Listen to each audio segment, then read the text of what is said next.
कहते हैं कि तकरीर तकदीर बदल सकती है। और खोल के कहें तो कहते हैं कि अगर आपको हिंदुस्तान में अपने शब्दों के ज़रिए, अल्फाजों के ज़रिए समा बांधना आता हो तो आप बहुत आगे जा सकते हैं। जब हम रामपुर में बैठ के ये फ़लसफ़ा बयां करते हैं तो हमें समाजवादी पार्टी के नेता और रामपुर के सांसद आज़म खां का ध्यान आता है, जो फिलवक्त सीतापुर की जेल में हैं और खबरों से पता चल रहा है कि ईडी के सवालों का जवाब दे रहे हैं। सवाल इस बिना पर कि ये जो आपने ट्रस्ट बनाया अली जौहर का और यूनिवर्सिटी बनाई और जिसमें करोड़ों का डोनेशन मिला, उसकी पूरी कहानी क्या है। मुकदमा एक और है जिसके चलते सीतापुर जेल में है, क्योंकि ईडी ने तो अभी चार्जशीट फाइल नहीं की है, पूछताछ चल रही है। मुकदमा ये कि आपके साहबजादे जो अभी कुछ बरस पहले तक स्वार टांडा से विधायक हुआ करते थे, अब्दुल्ला आजम, उनके 2 जन्म प्रमाण पत्र, 2 पैन कार्ड और 2 पासपोर्ट कैसे हुए। और इस मामले में आज़म खां, उनके बेटे और उनकी पत्नी, तीनों पर मामला चल रहा है। पत्नी स्वास्थ्य कारणों से, जो इस रामपुर सीट से विधायक हैं, अभी जमानत पर बाहर हैं। हम जब इन सब चीज़ों के बारे में पढ़ रहे थे और यूपी की हालचाल यात्रा के दौरान हमने तय किया कि अगला पड़ाव रामपुर होगा, तो जाहिर सी बात है कि इन शिकायतों पर और इस ज़िले से आने वाले सबसे चर्चित नेता पे नज़र गई। और फिर हमें लगा कि जब इतने मुकदमे हैं और मुकदमे चल रहे हैं तो कोई वादी भी होगा। और तब हमारी मुलाकात हुई आकाश सक्सेना से, जिन्होंने ये कई मुकदमे फाइल कर रखे हैं। आकाश सक्सेना जी, ललन टॉप पे आपका बहुत बहुत स्वागत है। एक बड़ी लंबी पॉलिटिकल हिस्ट्री बताई जाती है रामपुर की। साहब जुल्फ़िकार साहब हुए, उनके वालिद हुए नवाब रामपुर के किस्से। व्यक्तिगत तौर पे थोड़ा बहुत मुझे पढ़ने में दिलचस्पी है, तो मेरे लिए रज़ा लाइब्रेरी जो है उसमें बड़ी दिलचस्पी थी। हमारे प्रधानमंत्री भी जब जाते हैं तो वो जो हज़रत अली की लिखी हुई हाथ से कुरान शरीफ है, उसकी प्रतिकृतियाँ ले जाते हैं। पर इधर आज़म खां, उनकी बनाई यूनिवर्सिटी, ज़मीनों पर कब्ज़े और जबरन लिखाई जैसे कई इल्ज़ामों के चलते खबरें बनी। और आपने कई मुकदमे कर रखे हैं और मेरे ख्याल से आपको सुरक्षा भी बहुत मिल रखी है इसी वजह से। तो ये फ़िलहाल जो जेल में है वो मामला क्या है और उसकी बिना क्या है, ग्राउंड क्या है उसका? देखिए, इंसान, ये बात बिल्कुल सही है कि इंसान को पुत्र मोह जो होता है वो इंसान को कहाँ से कहाँ ले जाता है, उसका एक बहुत बड़ा जो उदाहरण है वो आप हमारे रामपुर में देख सकते हैं। आज़म ने, ये बात सत्य है कि रामपुर जनपद में आज़म खां की अपनी सरकार चलती थी। मुलायम सिंह यादव जी और अखिलेश जी के समय में उन दोनों ने स्वयं कह रखा था कि भाई रामपुर जो है वो हमारे उत्तर प्रदेश की सीमा में नहीं आता है। इसका सीधा सीधा मतलब ये था कि रामपुर में कुछ भी होगा उसके ज़िम्मेदार ना सरकार रहेगी ना हम रहेंगे। कई ऐसे ऐसे उदाहरण हैं जिस तरीके से आज़म के जो अत्याचार थे वो यहाँ के इंडस्ट्रिस्टों पर हुए, उसके अत्याचार यहाँ के दलितों पर हुए, यहाँ के मुसलमानों पर हुए। किस तरह के? क्योंकि जब सपा वालों से पूछा जाता है, अखिलेश यादव से और बाकी लोगों से, तो कहते हैं कि सब मुकदमे राजनीति से और विद्वेष से प्रेरित हैं। सबसे पहले मैं तो ये कहूँगा कि सपा का कोई भी बड़े से बड़ा नेता एक बार मेरे साथ डिबेट में बैठे और वो मेरे सवालों का सिर्फ अगर वो जवाब देते, वो, क्योंकि हमारे यहाँ जितने भी रामपुर में जो मुकदमे दर्ज हैं, एक सिंगल मुकदमा राजनीतिक मुकदमा नहीं है। सारे मुकदमे पेपर एविडेंस के आधार पर हैं। क्या आज़म खां ने अपने बेटे के 2 जन्म प्रमाण पत्र नहीं बनवाए, उसका वो जवाब दे दें। क्या आज़म खां ने अपने बेटे के 2 पैन कार्ड नहीं बनवाए? क्या आज़म खां ने अपने बेटे के 2 पासपोर्ट नहीं बनवाए? इन सबके साक्ष्य मौजूद हैं? सबके साक्ष्य मेरे पास हैं। और सबसे बड़ी, बिल्कुल मैं दिखा सकता हूं। उसके बाद भी मैं आपको एक और बात बताना चाहता हूं। आज उच्च न्यायालय ने जो विधायकी शून्य की है अब्दुल्ला आज़म की, विधायकी शून्य होना कोई बहुत छोटी बात नहीं होती। अगर आप इतिहास निकाल के देखेंगे तो अब तक पूरे हिंदुस्तान में शायद 10-12 लोग ऐसे होंगे जिनकी कोर्ट के द्वारा विधायकी छीनी जाती है। ये बात अलग है कि केस को लड़ते लड़ते 10 साल हो जाते हैं, लेकिन हमारा यहाँ उत्तर प्रदेश में जो आदरणीय उच्च न्यायालय कैसे पूरा केस हमारा 3.5 साल में ये पूरा मामला निपटा, क्योंकि ये पेपर एविडेंस के आधार पर था। उन्होंने जो ये जितने डॉक्यूमेंट्स थे उसको बिल्कुल, उस पर जो फर्जी जो चीज़ें की गई थी उसको सही माना और उसमें उन्होंने उनकी विधायकी को शून्य किया। फिर वो सुप्रीम कोर्ट भी गए थे। उसके बाद वो सुप्रीम कोर्ट गए, अपनी वहाँ पर रिट डाली। अभी 10 दिन पहले उनकी उस रिट को भी खारिज कर दिया गया। कहने का मतलब ये कि अब सुप्रीम कोर्ट भी कह चुका है कि हाई कोर्ट ने जो किया वो बिल्कुल सही है। और हाई कोर्ट अपने निर्णय में साफ कह चुका है कि इन्होंने अपना जन्म में जो जन्म तिथि है उसमें फर्जी चीज़ें थी जिसकी वजह से विधायक बने, उस चीज़ को छीना। ये सक्सेना साहब जिस प्रकरण का जिक्र कर रहे हैं, जो दर्शक थोड़े से कम वाकिफ़ हैं, वैसे तो आप सब लोग बहुत सुधी हैं, रामपुर से आज़म खां चुनाव जीतते थे। 2017 में उन्होंने बगल की एक स्वार टांडा सीट है, रामपुर ज़िले में ही लगती है, वहाँ से अपने बेटे अब्दुल्ला आज़म को सपा से चुनाव लड़वाया और खुद लड़े रामपुर से, और उनकी पत्नी तंजीन तब राज्यसभा सांसद हुआ करती थी।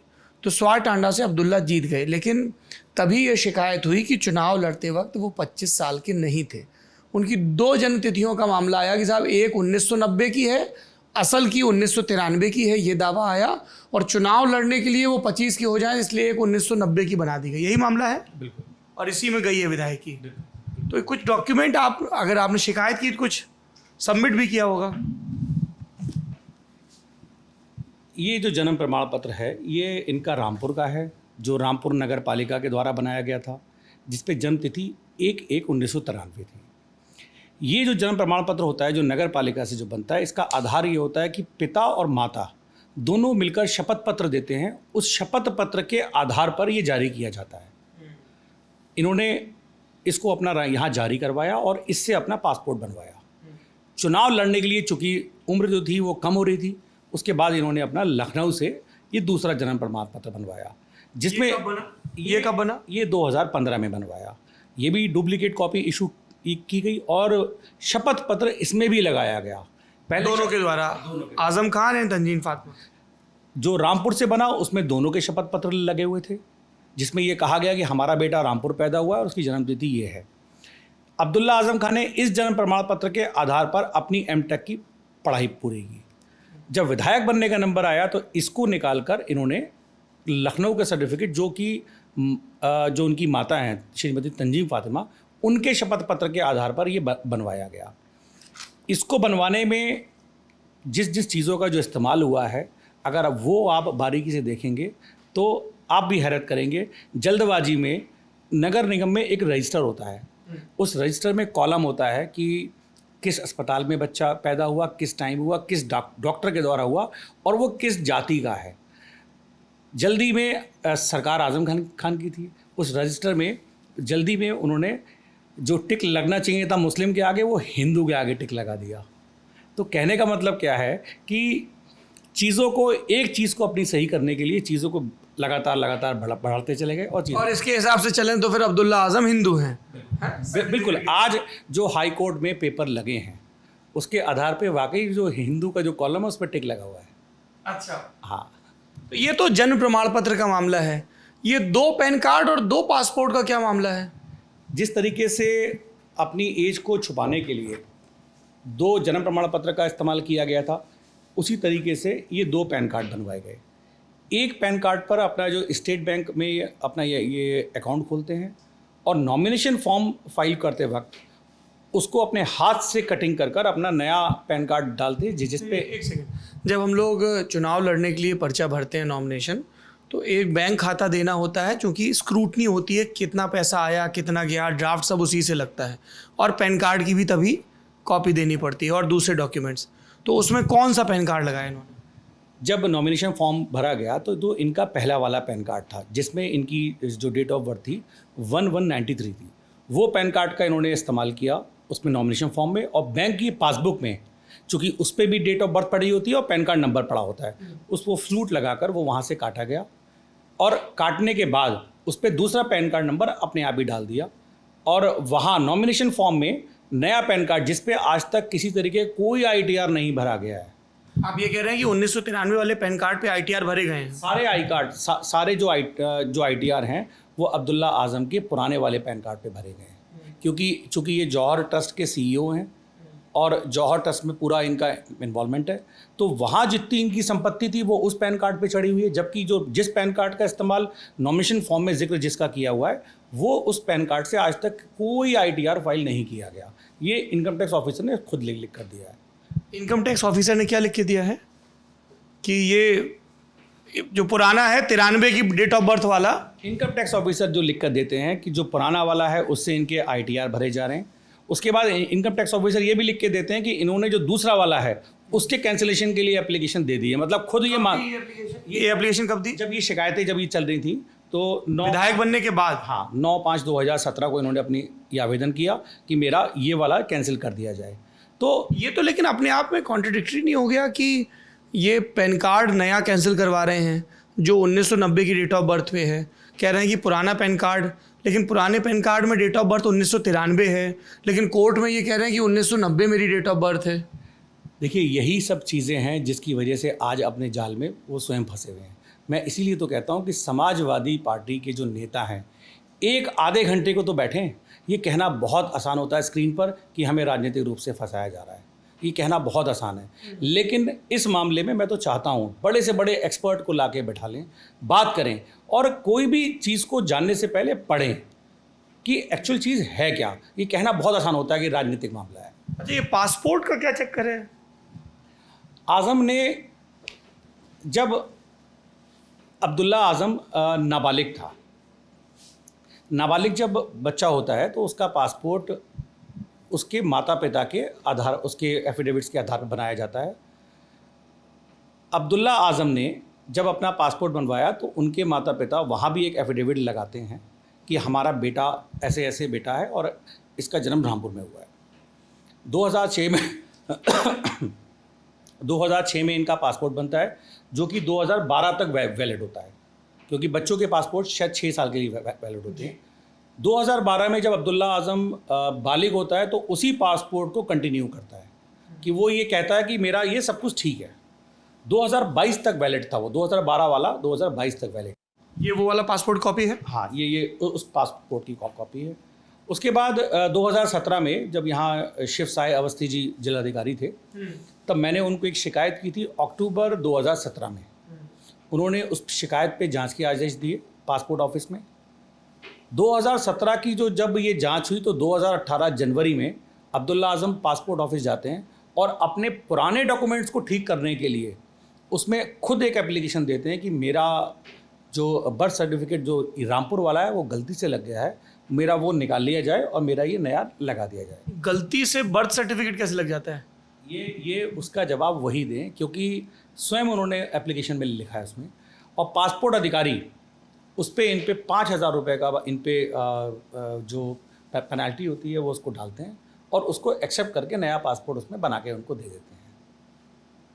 तो कहने का मतलब ये है कि जब उनका नया पासपोर्ट बनता है उसमें नई डेट ऑफ बर्थ आ जाती है 1990 की। एग्जैक्टली उस नए पासपोर्ट में जो डेट ऑफ जो बर्थ पड़ी है आज का जो है वो 1990 है। फिर मेरी शिकायत के बाद उसी पासपोर्ट अधिकारी के द्वारा उसी नए बनाए हुए पासपोर्ट को निरस्त किया जाता है। मतलब एक अधिकारी 5,000 रुपये दंड डाल रहा है कि पासपोर्ट में गलती हो गई है, उसको ठीक कर दिया, वही अधिकारी 6 महीने के बाद उस पासपोर्ट को गलत मान रहा है। उसी पद पर बैठा व्यक्ति या सेम व्यक्ति? सेम व्यक्ति। क्या नाम है भाई इनका? नसीम अहमद साहब हैं और बरेली में ही है। तो ये तो अपने आप में बहुत बड़ा उदाहरण है कि कैसे पासपोर्ट बन गया और कैसे फिर वो कैंसिल हो गया। पासपोर्ट कैंसिल होना कोई छोटी मोटी बात नहीं होती है, बहुत जांच के आधार पे ही वो बनाया जाता है, जांच के आधार पे ही उसको कैंसिल किया। मेरे ख्याल से पासपोर्ट वो सरकारी डॉक्यूमेंट है जिसमें सबसे ज़्यादा स्क्रूटनी होती है। देखिए, किसी भी भारतीय को अपनी पहचान साबित करने के लिए पासपोर्ट एक बहुत इंपॉर्टेंट डॉक्यूमेंट्स है। इसके साथ कभी खेल नहीं किया जा सकता। यहाँ तो पूरा पासपोर्ट में डेट ऑफ बर्थ और डेट ऑफ प्लेस वगैरह सभी नाम ही पूरा बदल दिया गया। तो आपका ये कहना है और कोर्ट का भी मानना है, जो कि हाई कोर्ट से सजा है, हाई कोर्ट से कैंसिल हुई है विधायकी, कि एक विधायकी के चक्कर में पहले डेट ऑफ बर्थ, फिर पैन, फिर पासपोर्ट, सब एकदम जैसे वो थ्रिलर फिल्में नहीं होती है कि पूरा पीछे तक मिटाते हैं जाके। देखिए, पुत्र मोह जो ना कराए वो थोड़ा है। मैंने पहले ही आपसे कहा था, ये सब पुत्र मोह की वजह से जो चीज़ें आगे एक के बाद गलती चली गई वो होती गई। आज़म की जो ज़िंदगी में ये भी जो फिल्म है वो 2 पार्टों में, एक पार्ट तो ये बेटे वाला पार्ट हो गया और दूसरा पार्ट आज़म का स्वयं का पार्ट, जिसमें आज़म ने, जो मैंने जिक्र किया था, गरीबों की, दलितों की, रामपुर की जो बहुत छोटे जो मुस्लिम्स हैं उनकी ज़मीनों को जिस तरीके से हत्याया है। आज भी मैं अगर बात करूं तो कुछ परिवार ऐसे हैं जिनके सीधे हाथ के अंगूठे आज भी टूटे हुए हैं। उसकी वजह यह है कि जिसने रजिस्ट्री करने से मना किया उसके अंगूठे तोड़ दिए गए। यहाँ वो अत्याचार हुआ है क्योंकि ऊपर तो किसी को मतलब था नहीं, ऊपर तो ये कह रखा था कि रामपुर केंद्र शासित ज़िला है, तो यहाँ आदमी मरे जिए किसी को कोई फ़र्क नहीं पड़ता। समाजवादी पार्टी की जब सरकार थी, मेरी ये लड़ाई आज़म खान के विरुद्ध तब से चल रही है। मैंने स्वयं जब यहाँ पर जो इंडस्ट्रीज़ के लोग हैं उनके जब घर खाली कराने के जो ऑर्डर दिए थे, मुलायम सिंह यादव जी का यहाँ जन्मदिन मनाया जा रहा था, तो उस जन्मदिन में सबको काम सौंपे गए थे कि ये इंडस्ट्री वाला ये काम करेगा, ये इंडस्ट्री वाला ये करेगा, अगर ये ऐसे नहीं करेगा तो इसका अंजाम बहुत बुरा होगा। जो कई इंडस्ट्री वाले ऐसे हैं जिनको इन सब चीज़ों से मतलब नहीं है, उन्हें सिर्फ अपने कारोबार से मतलब है। रातों रात उनके घर तोड़ने के ऑर्डर दे दिए गए, रातों रात उनकी फैक्ट्रियों पर को नोटिस दे दिए गए। मैंने ये बात अखिलेश यादव जी तक पहुंचाई तो उन्होंने भी मुझसे यही कहा, बोले भाई मैं इस मामले में मैं मदद आपकी नहीं कर सकता। आप भारतीय जनता पार्टी के नेता हैं, जहाँ तक मेरी जानकारी, कुछ पद भी है आपके पास, क्या पद है? मैं क्षेत्रीय संयोजक लघु उद्योग प्रकोष्ठ होता है पश्चिमी उत्तर प्रदेश का, उसका पदावसान। और आप अखिलेश यादव जी से उनके मुख्यमंत्री रहते हुए मिले? जब अखिलेश यादव जी मुख्यमंत्री थे, मैंने उनसे निवेदन किया था, व्यक्तिगत रूप से मिले जाके? रामपुर के लोगों के साथ मैं मिला और मैंने उनको कहा कि रामपुर में ये अत्याचार हो रहा है और इसको एक बार आप देखिए। लेकिन भगवान जाने ऐसी क्या मजबूरी थी या क्या ऐसा वो था कि हमारी वहाँ कोई सुनवाई नहीं हुई और सरकार बनते ही, सरकार जब ये बदली उसके बाद चीज़ों को जब बारीकी से देखा गया तो आज़म के जो अत्याचार थे वो पूरी दुनिया के सामने यार। अच्छा, ये अभी जो हम लोग खबरें पढ़ रहे हैं कि ईडी पूछताछ कर रही है आज़म खान से, वो तो अलग ही मामला है। वो क्या मामला है? देखिए, मेरे ख्याल से आप उसमें भी शामिल हैं, किसी ढंग से गवाह हैं, क्या हैं? देखिए, मैंने आपसे कहा ना कि आज़म की फिल्म के 2 पार्ट हैं। एक पार्ट उनका पुत्र मोह का पार्ट हो गया और दूसरा आज़म का खुद का जो व्यक्तिगत रूप से उन्होंने अपना जो साम्राज्य खड़ा किया है। आज़म खुले मंच से कहते रहे थे कि ऊपर के फैसले खुदा करता है, नीचे के फैसले मैं करता हूँ। इस बात का जो कहने का जो मतलब है वो ये है कि यहाँ मैं जो कहूँगा, रामपुर में मैं जो कहूँगा वो भगवान का फैसला होगा, ऐसा उनका सोचना था और ऐसा उनका कहना था।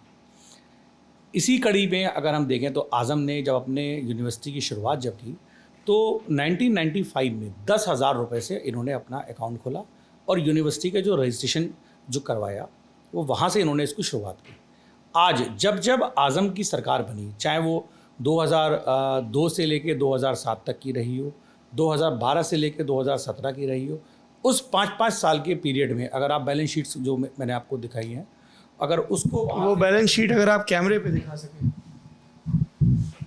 इनका ये कहना है कि जब सपा की सरकार रही और आज़म खान मंत्री रहे तब दान में बेतहाशा वृद्धि हुई है ट्रस्ट के।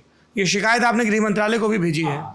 उसी के बेस पे ईडी की इंक्वायरी हुई की चल रही है। 1995 में आज़म का जो अकाउंट है वो वहाँ 10,000 रुपये से उसका अकाउंट खोला जाता है। कई लोगों को ये होगा कि साहब ये 010 ऊपर लिखिए, इन लाख लिखा हुआ है, तो 0.10 मतलब 10,000 रुपये, क्योंकि ये पूरी जो अगर 1 लिखा होता तो वो 1 लाख रुपये होता। उसके बाद जो डोनेशन इन्होंने जो रिसीव किया वो 1995 में 50,000 रुपये से शुरुआत हुई और वो डोनेशन लगातार जब सरकार बनी वो डोनेशन ऐसे ऐसे बढ़ता चला गया। वो पहले 0.67 से सीधे 2.5 हो गया, मतलब 67,000 से 25 लाख हुआ पहले साल, फिर हुआ 147 लाख, फिर हुआ 669 6 करोड़ 69 लाख। कहने का मतलब लगातार इनका वो बढ़ता गया और जो इनके जो जौहर के जो चीज़ें थी वो भी लगातार बढ़ती चली गई।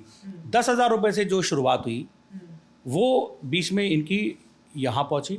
उसके बाद लगातार जब इनकी सत्ता रही 2002 से लेके 2007 तक ही रही, उसके बाद 2013 से लेके और 2017 तक, तो जब सत्ता रही 2012 से लेके और 2017 तक लगातार जो जौहर के जो डोनेशन थे वो लगातार बढ़ते चले गए और जो लगातार जो इनके जो एक कॉर्पस अकाउंट होता है उसको भी ये लगातार अपने बढ़ाते चले गए।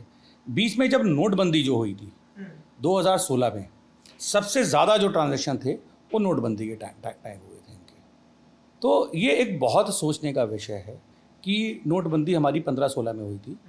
नोटबंदी के टाइम में इनकी जो एंट्रीज थी वो वाकई बहुत देखने लायक थी, बहुत चौंकाने लायक हैं। सबकी इनकी जांचें चल रही हैं जहाँ जहाँ नोटबंदी हुई थी नवंबर 2016 में। 16 में, तो 15-16 और 16-17 ये दोनों में ये आएगा। तो जिस हिसाब से जो चीज़ें हैं वो बहुत चौंकाने वाली अभी सामने आएंगी। उसके अलावा मैंने ये मांग की थी कि आज़म की जो यूनिवर्सिटी है, इन्होंने ये वहाँ पर दिखाया कि मुझे 60 करोड़ में पूरी यूनिवर्सिटी बनकर खड़ी हो गई। 60 करोड़ में पूरी इंक्लूडिंग ज़मीन? हाँ, इन्होंने जो दिखाया है कि वो 60 करोड़ में मैंने अपना पैसा लगाया और जो पैसा डोनेशन का था वो लगा के यूनिवर्सिटी मेरी तैयार हो गई। मेरा कहना ये था कि यूनिवर्सिटी का जो वैल्यूशन को दोबारा करवाना चाहिए। आपके हिसाब से उस यूनिवर्सिटी की क्या कीमत होगी? आज अगर हम आकलन करते हैं तो यूनिवर्सिटी की कीमत हज़ारों करोड़ रुपए है। आज़म ने खुद अपने आप ये बात खुले मन से बोली है कि हज़ारों करोड़ की मेरी यूनिवर्सिटी है। तो मेरा मानना यही है कि वैल्यूशन ऑफिस से इसकी जांच होनी चाहिए और उसमें जांच के बाद जो पैसा इन्होंने दिखाया है उसको हटाकर एक जो नॉर्मल जो इंडस्ट्री वाले पे जो टैक्स लगता है या किसी आम आदमी पे टैक्स लगता है उसी के तहत इस पे टैक्स लगना चाहिए। नहीं तो ये बताइए, जैसे 2017 से योगी आदित्यनाथ की सरकार है, जैसे ये सारी जांच चल रही है, अगर आप कह रहे हैं कि इतनी गड़बड़ियां हुई हैं तो राज्य सरकार ने इस पे क्या कार्रवाई की? देखिए, ईडी जो है वो चूंकि केंद्र सरकार की ईडी तो केंद्र की एजेंसी है और ईडी के लिए जो आज़म है वो कोई बहुत बड़ी चीज़, क्योंकि आज़म के अलावा इस देश में जने कितने आज़म अभी और हैं, तो मुझे ऐसा लगता है कि इनकी भी फाइल अब धीरे धीरे ऊपर आ रही, क्योंकि अभी इनसे बड़े बड़े लोग अभी और भी हैं। अब जब इनका नंबर आया तो चीज़ें और भी बहुत जल्दी सामने आएंगी। अच्छा, वो अगर अपने बचाव में ये कहें कि साहब हमें चंदे से पैसा मिला, दान से पैसा मिला, हम तो कहते हैं कि एक बार कहें तो चंदे का भी जो इनकी जो लिस्ट है, जो चंदे की जो इन्होंने जो लिस्ट है जो इन्होंने इनकम टैक्स ऑफिस में जो लगाई हुई हैं उसमें से भी ये साबित नहीं, ये लिखा है 4200 3700 4200। तो जिस हिसाब से इन्होंने 60 करोड़ का जो बाइफिकेशन दिया है, पूरा चंदे का, पूरे चंदे का जो बाइफिकेशन दिया है उसमें इसमें तो लगभग एक जैसी रकम है, 4000 से 1500 भी है। और इसमें रामपुर, मुरादाबाद, संभल, बदायूं, अमरोहा आसपास के ज़िलों के लोग शामिल हैं इसके अंदर। तो ये तो सब गहनता से पूरी सबकी जांच इसकी होनी चाहिए। मैं तो ये भी दावा करता हूँ कि इसमें आधे से ज़्यादा तो लोग होंगे ही नहीं।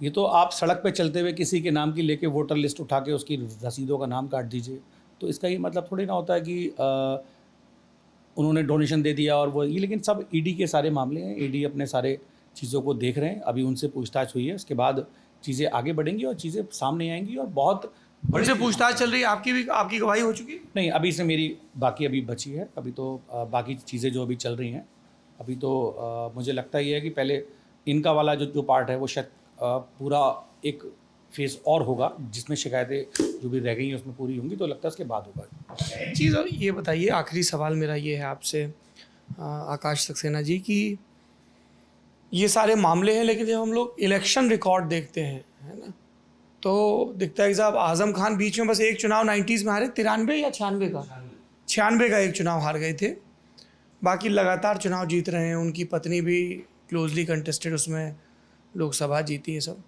और लोगों ने, जैसे आपने कहा कि रिट चलती, या सपा वालों ने कहा कि साहब यहाँ तो वही तय करते हैं। मुरादाबाद में भी मैंने सुना कि साहब ST हसन कौन है, तो बोले आज़म खान के चेले हैं ये, तो फलाने कौन है, तो बोले सब वहाँ से तय करते हैं। तो इतने वर्चस्व की वजह क्या रही? देखिए, चुनाव जीतना ये इस बात का प्रमाण नहीं होता कि आदमी ईमानदार है। नहीं, बिल्कुल मैं कह रहा हूँ राजनीतिक वर्चस्व की वजह क्या रही?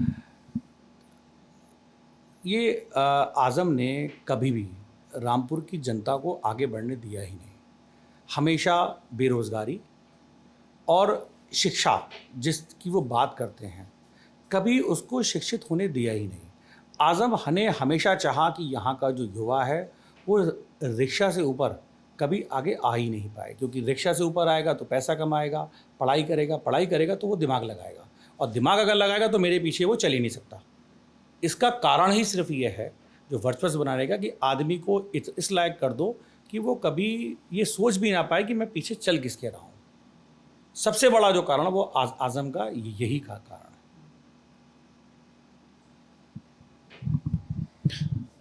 आपने, चूँकि आकाश सक्सेना ने कई मुकदमों में ये वादी हैं, अगर लीगल लैंग्वेज में कहें तो हमें लगा कि इनके हिस्से के जो पक्ष हैं, प्रमाण हैं, वो सामने रखे जाएं।